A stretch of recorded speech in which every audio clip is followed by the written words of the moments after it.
अहमद की सीखने की यात्रा उन्हें किताबों के पन्नों, मानव मस्तिष्क की खोज और प्राकृतिक दुनिया के आश्चर्यों के माध्यम से गहन रोमांच पर ले गई थी। उन्होंने महसूस किया कि ज्ञान साझा करने के लिए एक खजाना है और उन्हें अपने समुदाय को वापस लौटाने की जिम्मेदारी की बढ़ती भावना महसूस हुई।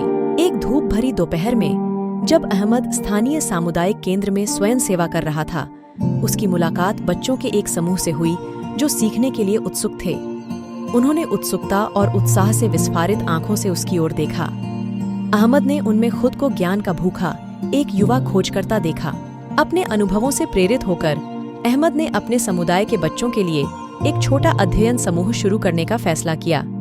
उनका मानना था कि ज्ञान एक उपहार है जो उनके जीवन को रोशन कर सकता है।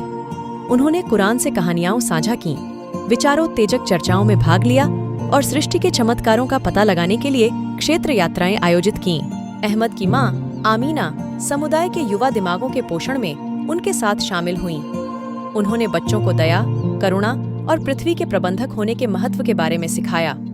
साथ में उन्होंने सभी जीवित चीजों के अंतर्संबंध और प्राकृतिक दुनिया की देखभाल की जिम्मेदारी पर जोर दिया। अहमद का अध्ययन समूह सीखने और साझा करने का केंद्र बन गया। बच्चों ने न केवल ज्ञान प्राप्त किया बल्कि एकता और उद्देश्य की भावना भी विकसित की।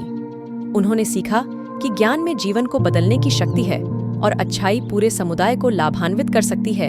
एक शाम बच्चों के साथ पार्क में घूमते समय अहमद ने दयालुता का एक कार्य देखा जिसने उस पर एक अमिट छाप छोड़ी। एक राहगीर ने एक घायल पक्षी की मदद की, उसके घावों की देखभाल की और उसकी सुरक्षा सुनिश्चित की। करुणा के इस कार्य से बच्चे प्रेरित हुए और अहमद ने बताया कि सभी प्राणियों के प्रति दया इस्लाम में एक महान कार्य है।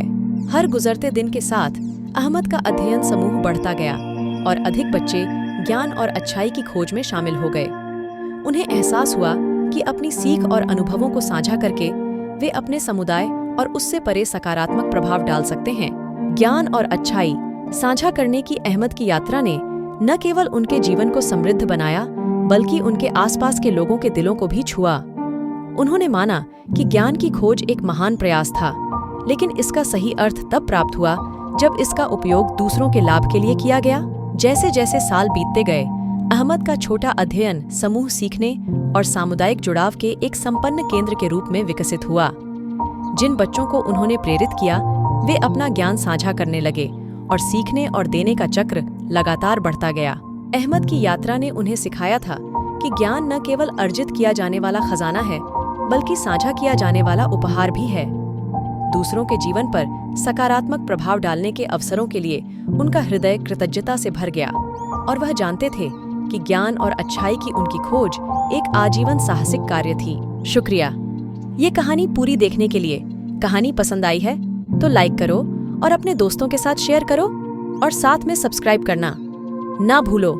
कमेंट में हमें बताओ ये कहानी कैसी लगी है।